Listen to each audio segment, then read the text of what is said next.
Morning. Morning.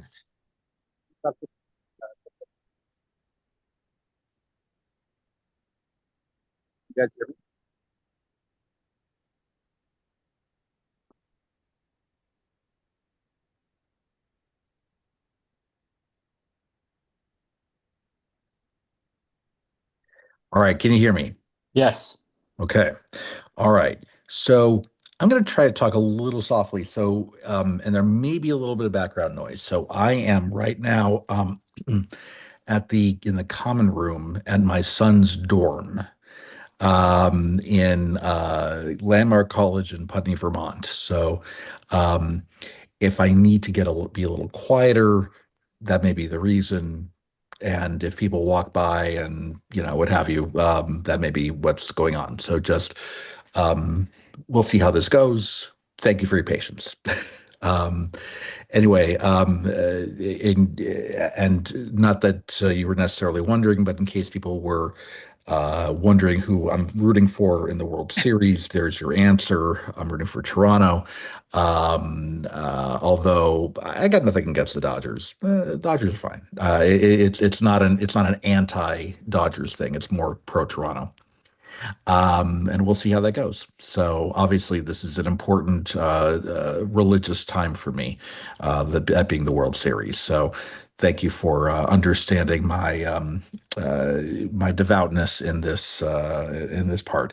But we come together to talk about a different religious experience, of course, and that being sort of the next step in our discussions regarding. Regarding Jewish prayer, figuring that would be a good next step after talking about Shabbat. Before we get into Shabbat, though, or before we get into prayer, though, are there any leftovers about our conversations from Shabbat that anybody wants to ask about or go into?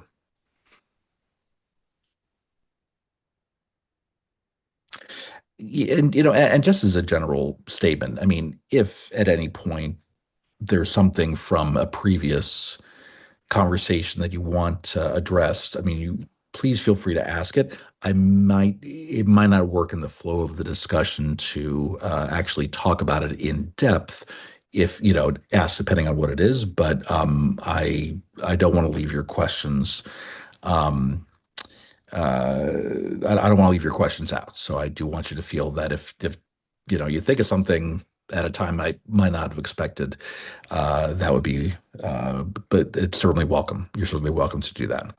Okay, so Jewish prayer.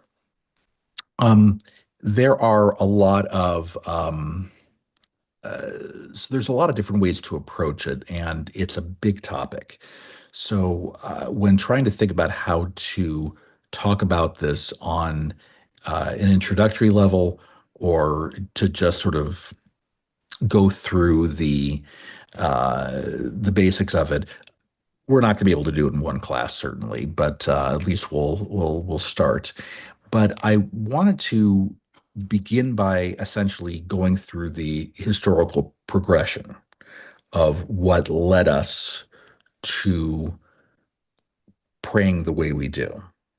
Um, and uh, so here's the first thing to note. And some of this you might already know. Some of this would be an important review. Um, Prayer in the Hebrew Bible. How much is there? Almost nothing. Little bits here and there.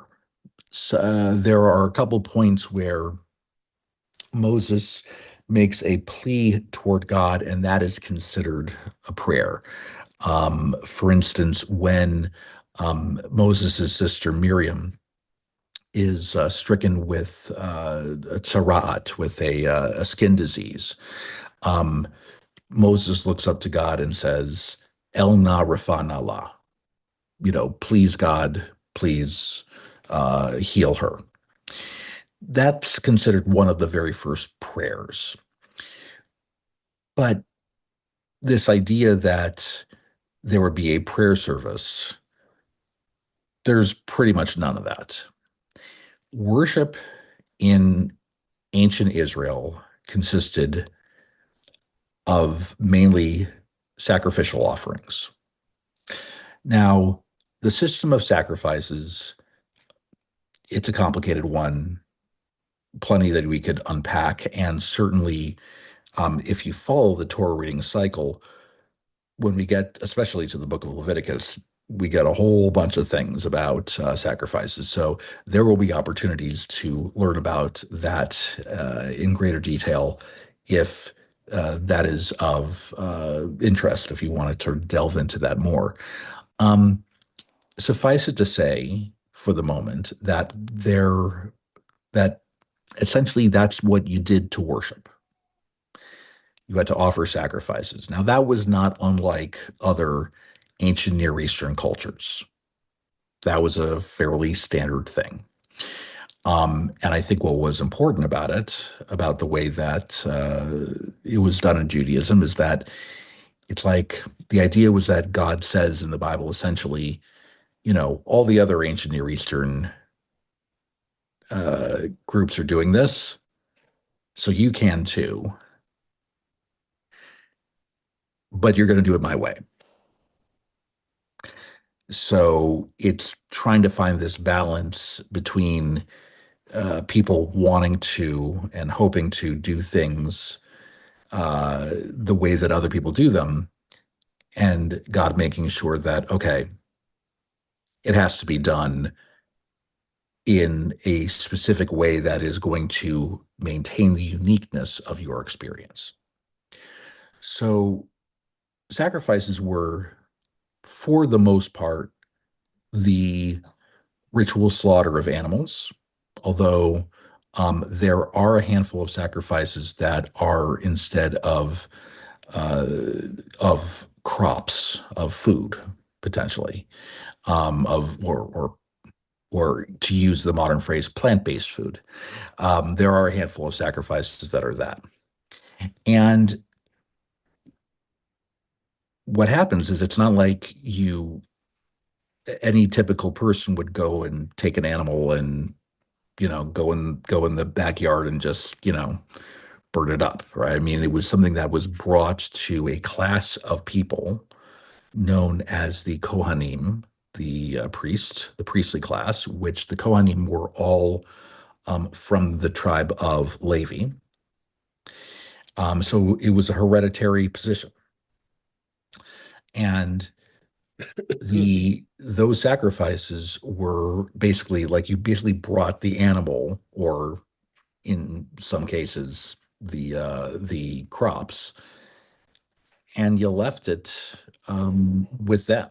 Essentially, there's very little that you actually had to do other than the delivery of that of what will be sacrificed. Now, some of the sacrifices were they were almost all burned in some way. Some of them were burnt to a crisp. I mean, like burnt to ashes, basically, like completely consumed. There were others that were basically burned so that the animal could be eaten. Like basically, so it was really, the first, barbecue, if you will. And those barbecues um, actually provided some much needed food for the Kohanim. Like that's partially how they ate on a day-to-day basis, was to take that this once the sacrifices were done, they did that.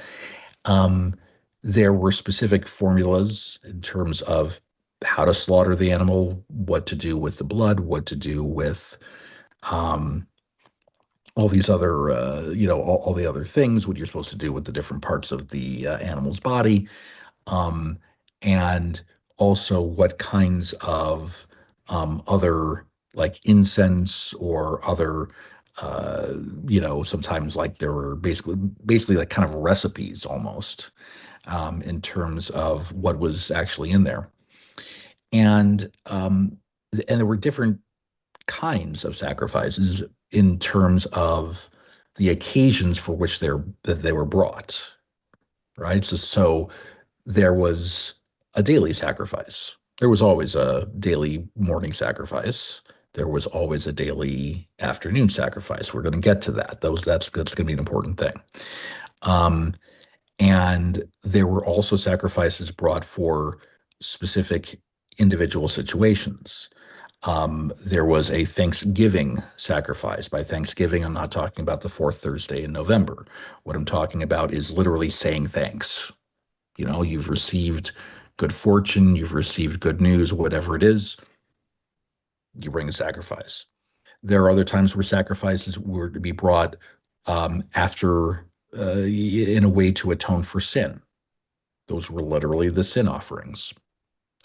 Um, there were other offerings known as the meal offerings. There were also offerings to be brought potentially when one was in a state of physical impurity, which is a whole other topic. But for the time being, suffice it to say that you brought sacrifices for different reasons for different occasions.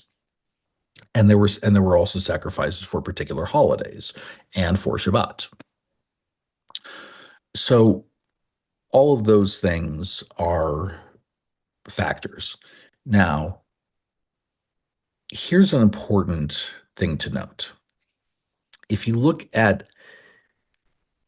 biblical history, meaning if you go through the not only the Torah, but the books that are meant to basically go through the history of the Israelites beyond Moses. So if you follow my blog, these are the books that I've been covering, right? It's the Joshua, Judges. The books of Samuel. I'm currently in the second book of Samuel. We're going to get to the books of Kings. It's essentially that history. If you look at that during the first book of Kings, that's when you actually get a temple in Jerusalem. Before that, the sacrifices were only allowed to take place in what was called the Mishkan, the tabernacle, which was essentially a portable, well, I mean portable by a bunch of people, but still like something that could potentially be moved by the community from place to place. And for the instruments and the accoutrement and all the different things that were involved in sacrifices, it was meant to be potentially packed up and carried around. The Israelites, according to the Torah, build the Mishkan while they were still at Mount Sinai. And then over the course of 40 years, they were wandering around, and there were people who, had to carry around this Mishkan, this tabernacle that was to be, and it was sort of, it's packable and then unpackable, and then you got used to it, right? I mean, in this sort of nomadic way.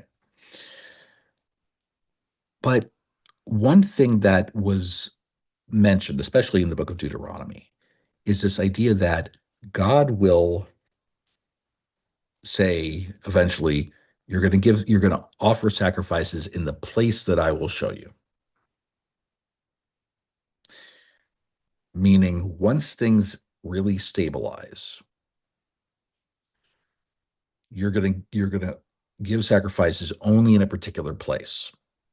Now, it takes centuries for that place to be firmly identified, but that place eventually was identified as Jerusalem. And that was where Solomon, who was king at that point, built the first temple. The temple stood for centuries. Then it's destroyed by the Babylonians in 586 BCE. A number of years later, King Cyrus of Persia conquers the Babylonians. King Cyrus, also better known today as Hannah Montana's father. Okay, that's Billy Ray Cyrus, different Cyrus. But in all seriousness, um, King Cyrus, according to the Bible, says to the Jews, "You can come on back and you can build a temple again." Many Jews wound up staying in Babylonia because they were pretty comfortable, but there were a bunch who did return to Israel. The second temple is constructed, and that stands for hundreds of years. It is expanded and glorified by King Herod the Great of the Roman Empire. He is really King Herod the Great because he was a great builder. As a king, he's pretty unstable, but he does a lot of building projects.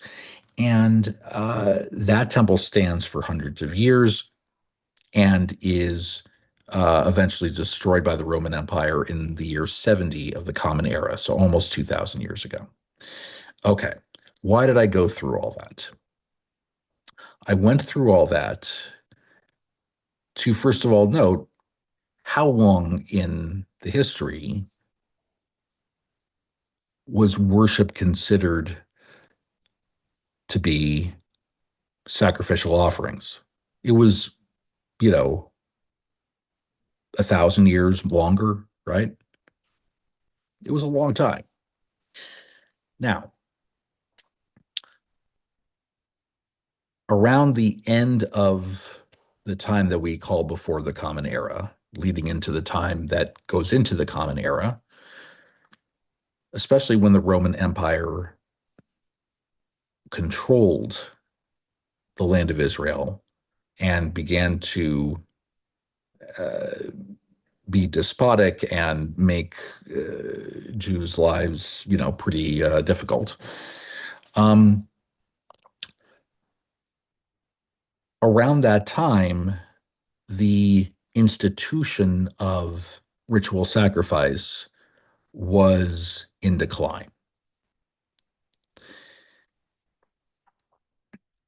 There was less confidence among Jews in the religious leadership of the priestly class. And what began happening, again, this is like 1 or 200 years before the destruction of the Second Temple, is that Jews who living in the land of Israel began to say, well, all right, we're not crazy about right now. We're not really crazy about this, what's happening in the temple in Jerusalem. But sacrifices have to happen there. We know that. So we can't just make our own altar and create, do our own sacrificial system. So they began to say, all right, well, if we can't offer actual sacrifices, how can we at least imitate to some extent the sacrificial system without actually giving sacrifices? Um, and what they began to think about was, all right, we're going to say words, we're going to create prayers. But whenever possible, we're going to make those sort of echoes, make those things sort of echoes of the sacrificial system. So, by the way that synagogues are are made, synagogues are really supposed to be um, kind of a not just a tribute to the temple, but in many ways like an imitation, right? For instance, it tells in the Torah that in your worship space, right, in the tabernacle or in the temple, that you have to have a light continually burning. This was called the ner tamid, basically, which means like the literally means the continuous candle, but you get the idea. Um, every sanctuary, at least every permanent sanctuary in synagogues to this day, has some kind of lamp that is always supposed to be turned on. It's supposed to be reminiscent of that. By the way, don't worry about like the Ner Tamid, that like if the Ner Tamid goes out, it's not that it can't be fixed, right? I mean, there was one time where I was in synagogue as a teenager, and the Ner Tamid like extinguished in the middle of services, and I'm sitting there going, does that mean God's presence has left the synagogue? No, no, you just to change. We just had to change the light bulb after Shabbat. That's all it was. It's a simple. It's a symbol, but it's meant to echo, right? It's meant to be reminiscent of that. Um, Another thing is that the ark, right? The essentially the closet, if you will, to be to be kind of mundane about it, but the place where we keep the Torah scrolls, that is supposed to remind us of the ark in ancient days, the ark which held, according to the text, the original tablets,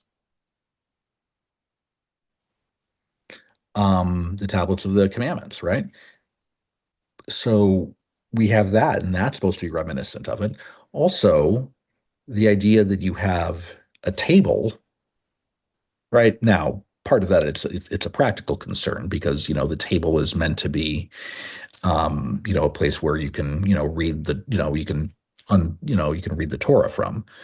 But the table is also meant to remind us of the sacrificial altar. Okay. So all of those things are they're all part of it. Um, so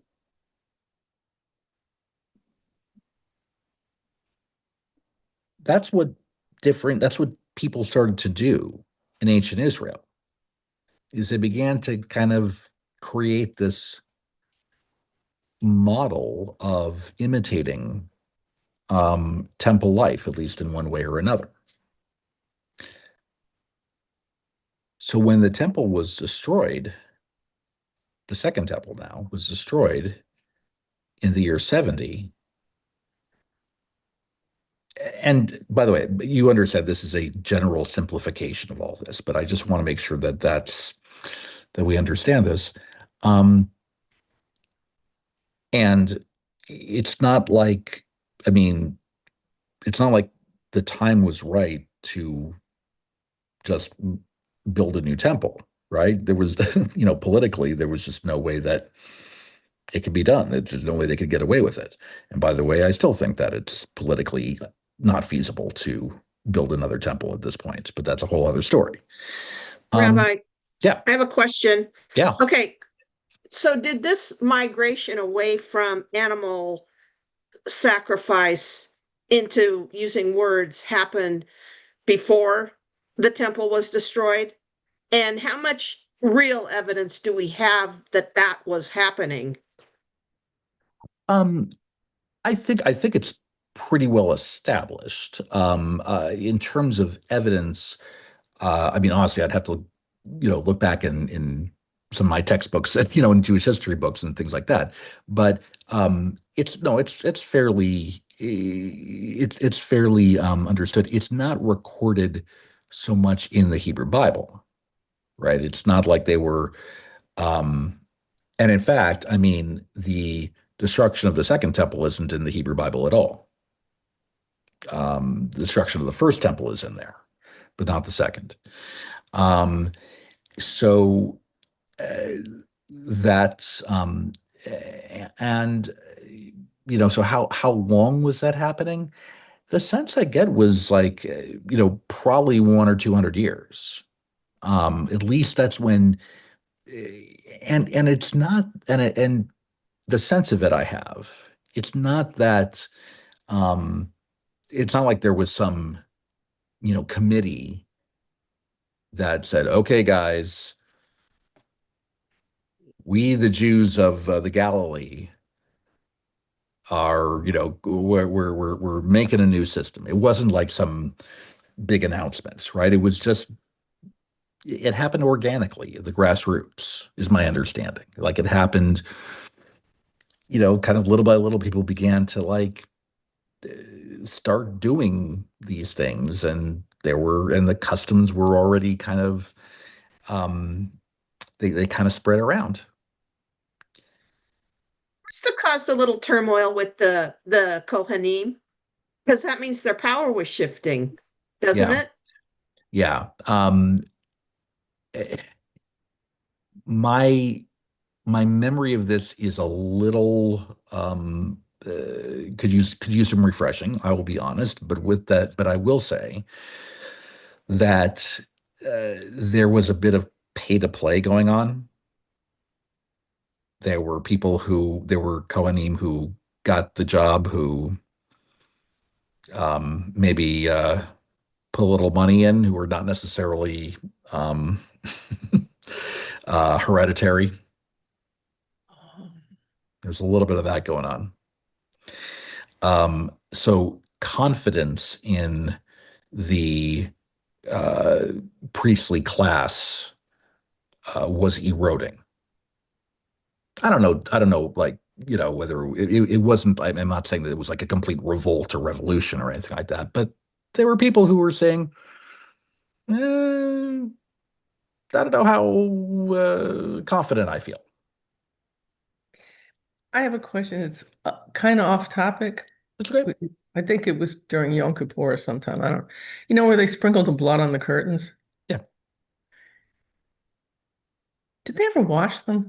I mean, I know that's an insane question, but I thought, I mean, didn't they get disgusting?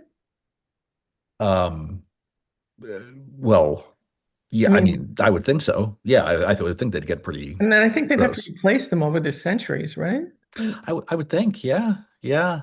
Um, I, I, the laundering of the vestments, I'm not sure how that was done.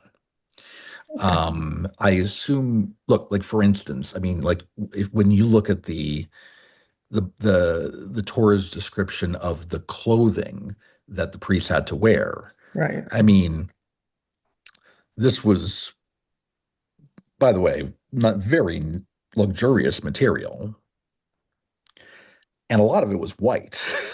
Yeah. So, and you'd think if they're sitting around and slaughtering animals, sprinkling blood, all these different things, yeah, Mm. you'd think there'd be some.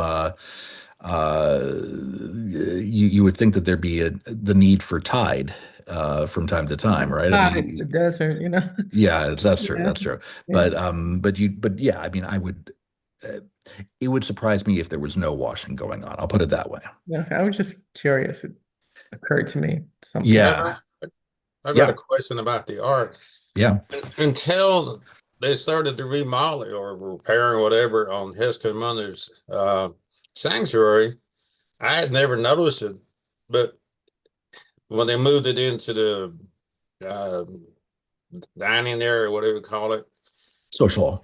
social hall, Yeah. I saw it was freestanding. And then from what you're saying, it just occurred to me, all the synagogues I've ever seen, they're like built into a wall. But the one in Heskin, it seemed like it's the most authentic. But all the one, I've not probably seen as many as you have, but ones I've always seen, they're built into the wall, up on the bema, where it Right. seems like it should be freestanding, like Heskin has got it. Interesting. Yeah. I would say yeah, I mean, that is the case. Yeah, I mean, I think that is kind of useful. It's interesting. I worked at I worked at a synagogue in Livingston, New Jersey, early in my career when I was an assistant rabbi there. And when I mean, they had, I mean, this is a large congregation. I mean, there was like 800, more than 800 families who belonged there at one point. And so they had the main sanctuary where indeed it was a very, very large ark that was built into the structure. There was also a smaller but still decent sized chapel that had, that also had an ark that was, again, built into the wall. Um, but it was interesting. I remember going into they had a storeroom in the basement, and they had a couple of extra small arks. They had a couple of like just wooden arks, that were large enough to hold one or two Torah scrolls. And I know that those were used from time to time. Let's say, I mean, I know they were definitely used when they had a children's service, and maybe they didn't have an actual Torah in there, but maybe they had a replica Torah, and that was something that can be moved. So there's no requirement to have an ark that today that is movable or not movable. I mean, it depends on what your congregation's needs are and what and what just the general setup is for the building and for the community. But there's no actual requirement. But I think I'll put it this way: the fact that there was that the Ark at Heskamuna could be moved in its entirety from the sanctuary to Rosen Hall was a quite a I mean it was a nice touch that they could that our synagogue could do that.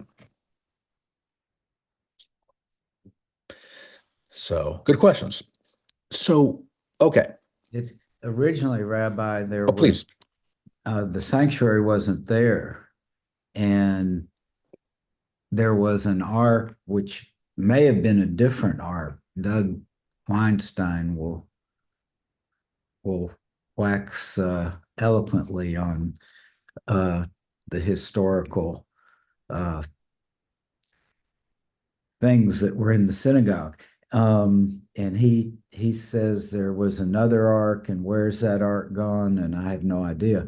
But when I was bar mitzvahed, I was bar mitzvahed in the social hall, and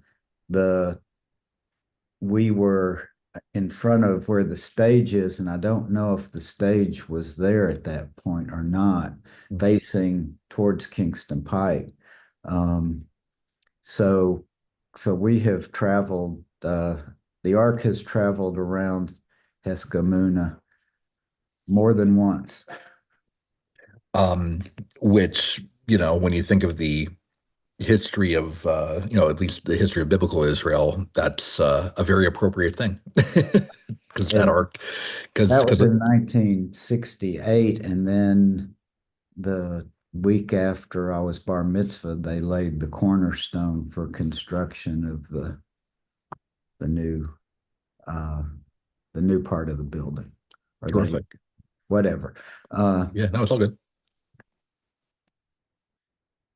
Yeah. All right. Well, terrific. Yeah. So that's all right. So again, good questions, and no, I appreciate I appreciate them. So, all right. Okay. So you have this sort of overview of of the sacrifices, and again, like that will, I think, come up when we talk more about Jewish prayer. So, okay. So now let's think about what the religious leaders of the post Second Temple period had to do.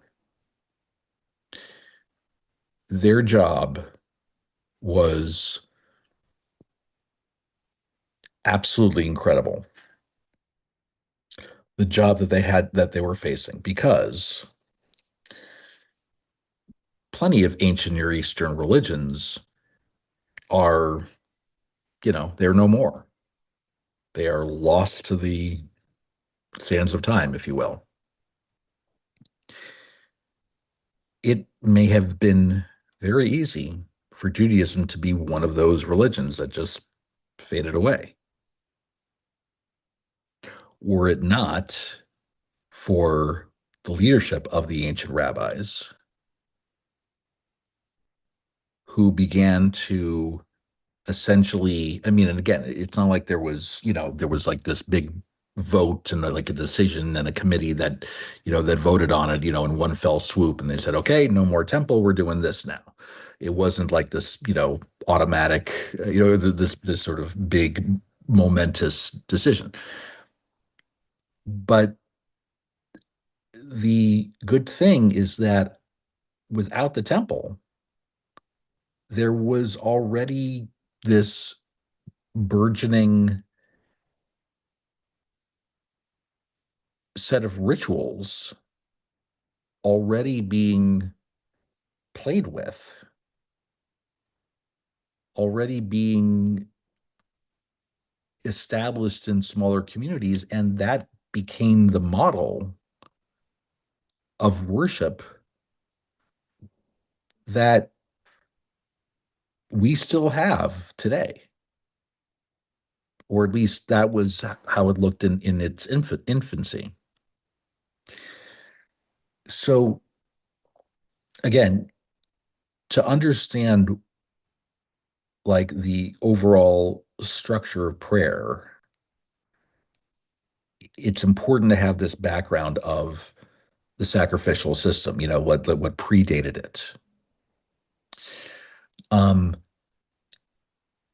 so what did they have? They had, first of all, a system in which prayer would be done 3 times a day. When would it be done? It would be done the morning, afternoon, and evening. Now, with the morning, it was very easy to link that to the sacrificial system. There was a daily morning sacrifice. Therefore, we had daily morning prayer. Okay. Then there was always a daily afternoon sacrifice. Well, we had, therefore we did a daily afternoon service. And then there was a daily evening sacrifice. Oh, there wasn't. There wasn't a daily evening sacrifice. So why do you have evening services? I hear you cry. Here's what happened. There was a very important prayer that at the time that these systems were being developed, there was a very important prayer. A lot of you are familiar with it. The prayer is known as the Shema. It comes from Deuteronomy chapter 6, verse 4, where it says, Shema Yisrael Adonai Eloheinu Adonai Echad. Hear or listen, O Israel, Adonai is our God. Adonai is one.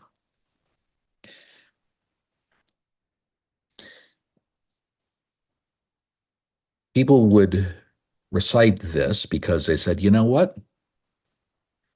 Maybe that wasn't necessarily written as a prayer per se, but when it comes to a statement of belief, that's pretty concise. That's pretty,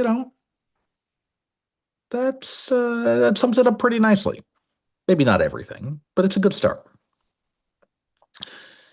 And then it became customary to recite 3 other paragraphs in addition to Shema, 3 other paragraphs that came from the biblical text. The first paragraph comes from the 5 verses that immediately follow the Shema. So basically chapter 6 of Deuteronomy, verses 5 through 9. We'll get back to that in a moment. And then Then there's another paragraph that comes from Deuteronomy chapter 11 that talks about the rewards and potential punishments. Rewards if you do what you're supposed to do, punishments if you don't. And then the end of Numbers chapter 15 was the other paragraph in which it talked about, among other things, the fringes that one should wear on four-cornered garments. So those three paragraphs became included in the Shema. Now, I want to talk about that first paragraph for a moment because it says that, first of all, that you should love God all your heart, all your soul, all your might. And then the commandments we need to be reminded of the commandments in a bunch of different ways. And here's the crux of it. You should speak the words of the commandments when you lie down and when you rise up, which was understood to be you should speak of this at night and in the morning. So there were customs developed that said, okay, well, we're supposed to say it, in the morning. Okay, so we're supposed to pray at night. So people began to pray at night.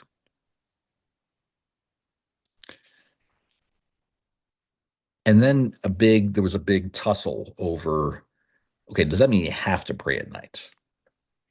Because again, you're supposed to say the Shema at night, but you have to do like a whole prayer service around that because there was no evening sacrifice.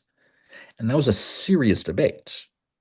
In fact, there was this, in the Talmud, there's this incredible, it's like I think at least a couple of pages of Talmud that's devoted to this incredible fissure between different rabbis about like whether you're supposed to pray at night or not. And in fact, like one rabbi who said it one way got fired from his job. There was an uprising. I mean, it was this whole schism. Eventually, that schism is repaired. And the way they settled it was,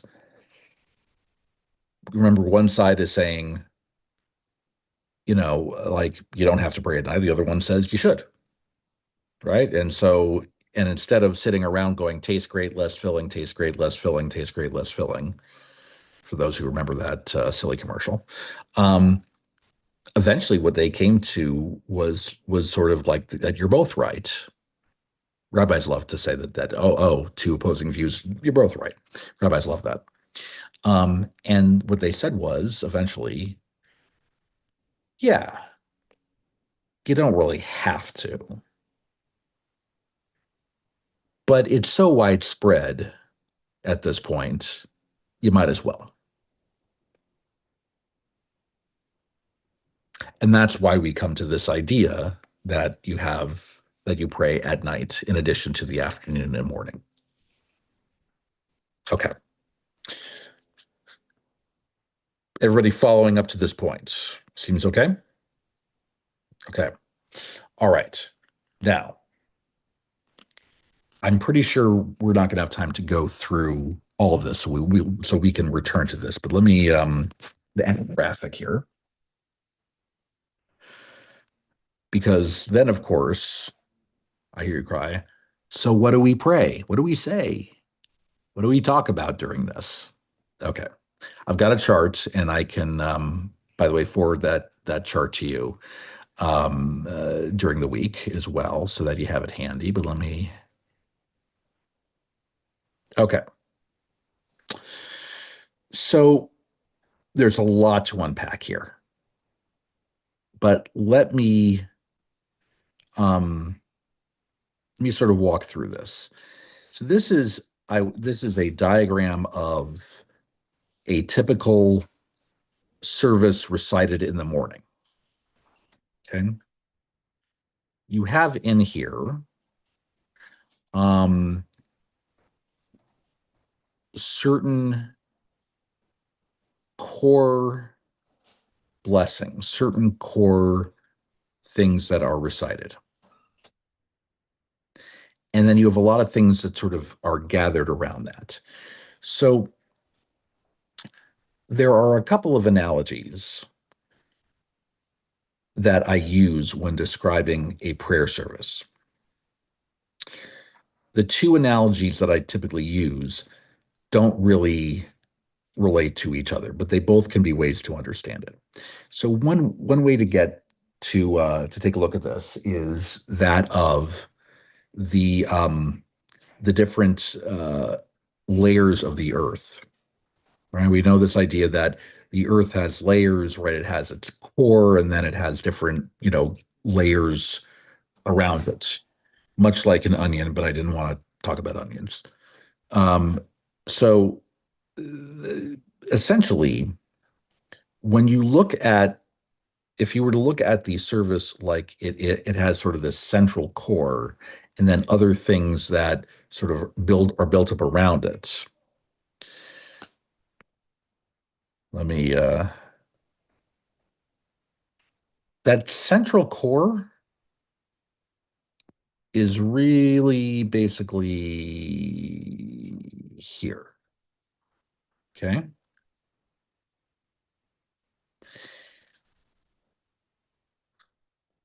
And what's at the heart of it?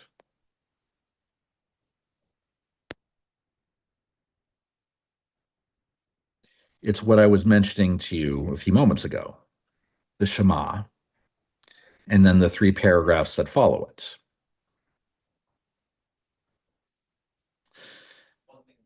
So I want to point out a handful of other things that surround it. So if you look here, and what I have, I've got a little red dot here, the Baruch. Okay. The Baruch is a statement that says, it's a very brief statement, and it says, the leader of the prayer is supposed to say, praise God who should be praised. And everybody responds with, yes, yeehaw, I agree, essentially, right? God should be praised. That is known as the call to worship.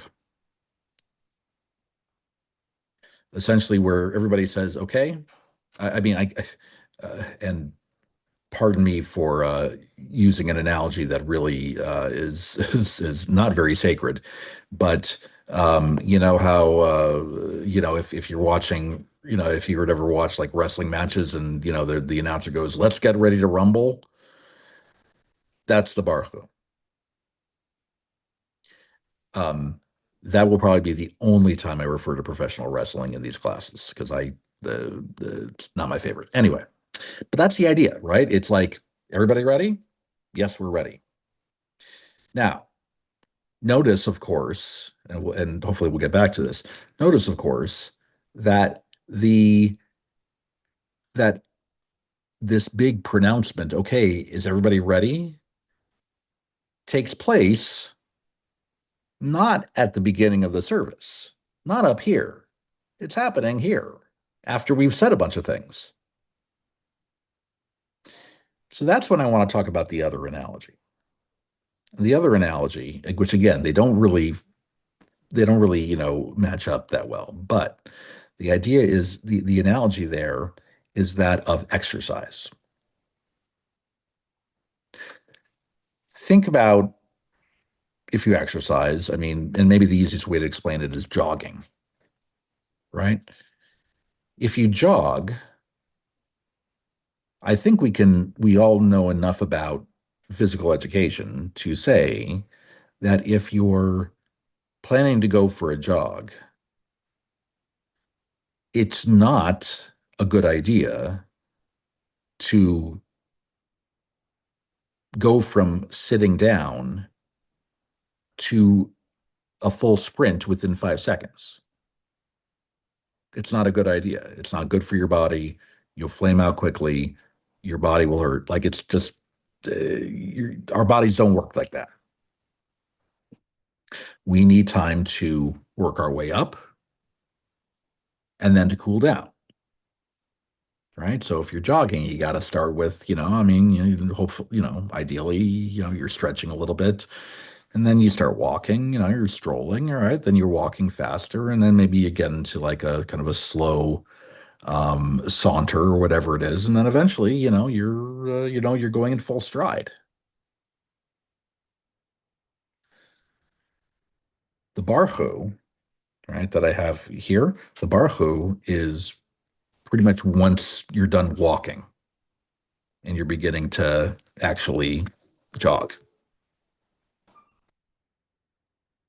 And you're supposed to really be in a rhythm when you get to the Shema, when you get to this part. Okay. Now, the other part of the core, which again, I mean, these aren't perfect analogies, but I appreciate your patience. The other part of the core, well, that's not what I want to do. I want to do this. Okay. Okay, the other part of the core is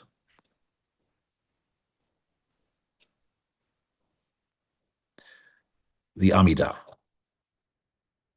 Now, the Amidah means, like, la'amod means essentially to stand, right?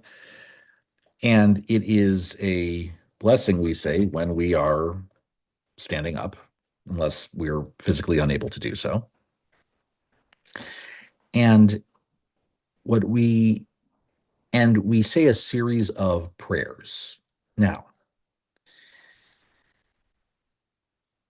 the idea is that, again, we are in full stride. So up until the Amidah, we haven't really started asking for stuff. And asking for stuff, I mean that as a general expression, but we're not really making requests so much.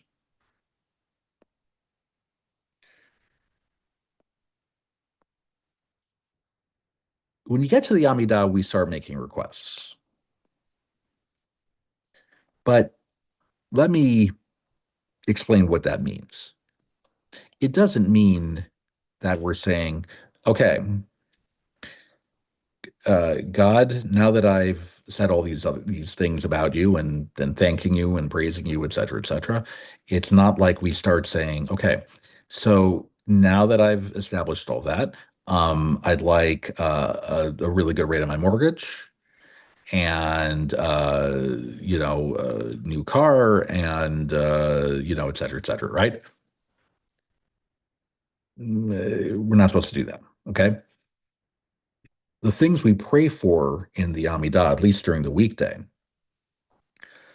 they're, first of all, almost none of it is said, can you please grant this to me? It's almost always, can you please grant us? Right? The idea is to not be completely into our own, into our own prosperity. We want it for everybody. And also, it's not meant to be, it's, the prayers have to be about not just material wealth, right? It has to do like the prayers have to do with, grant us wisdom, grant us good physical health, grant us good leadership, grant us, may there be, may things go well in Israel, may there be peace, things like that. Is there something about uh, financial prosperity, there is. Not so much financial prosperity, but like essentially like may we have abundance. But so there is something about that, right? None of us, none of us want to worry about being in poverty. Um, so those are the sorts of things that we pray for in the Amidah. Now, within the Amidah itself, it's not like the Amidah starts and we go straight into, hey, could you give us this? Could you give us that? It starts with praise, with like the first like 3 paragraphs or so, where it's praise. Then you get into requests, and then at the end, there's like thanking God in advance, which is, and the analogy I'll use there is that of, um, and again, it's a crude analogy, but the idea is, let's say you go to your parents, you want $50. You don't go up to them and just say, hey, mom and dad, give me $50. At least I don't think that would work. You start with, your hair looks great, right? You got to, is that a new tie? I mean, again, this is a crude analogy, but like, you go up to them with, with flattery, but also with, hopefully with kindness and respect, right? You don't take it for granted. Um, and then when you're done making the requests, of course, you say thank you. Thanks in advance. It means a lot to me. So again, I don't mean to make it sound so cynical, but so that's when you get into actual prayer that maybe we think of. So what I want to do next time is to, again, go into this chart maybe a little bit more, but also to, to talk about, again, specific prayers and just more of the philosophy of prayer itself. Um, okay. Any quick questions before we call it a day? I Okay. do, Rabbi. Okay. Go ahead, Will. I'm thinking like if you're on your own or you're in the military and you're the only Jew there, and you sure haven't got a chaplain. If you just do the Shema as blessings, is that sufficient to count as a service or whatever? Or It depends on who you ask. asking you. Yeah. Um, okay, the really short answer is the way we have services now, that's not the ideal. It is ideal to have more. In a pinch, you do what you can. But there have been, in years that followed, a bit more that's been added to our worship service that I think does have value. So it is ideal to do more. But in terms of how much more, we can get into that. Yes, Catherine. Okay, what I got from what was just talked about, there's 3 types of prayers: praise, requests, and thanks. Mhm. Then what's the difference between that and blessings? I would put blessings in the pray. Remind me to get into this more next week. But Okay. I would say, um, I would put blessings more into the praise category.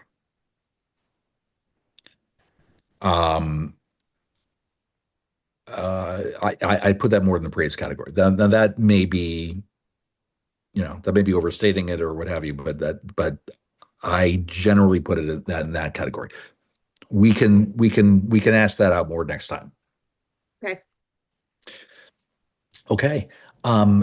Next week we will do the same time. The one thing is that the time will change. You probably know next Sunday is we fall back, so we get an extra hour of sleep or mischief, depending on how you want to spend that hour. But I hope that you have a good week, and I look forward to reconvening then. Sounds okay? Thank you, Rabbi. Rabbi. All right.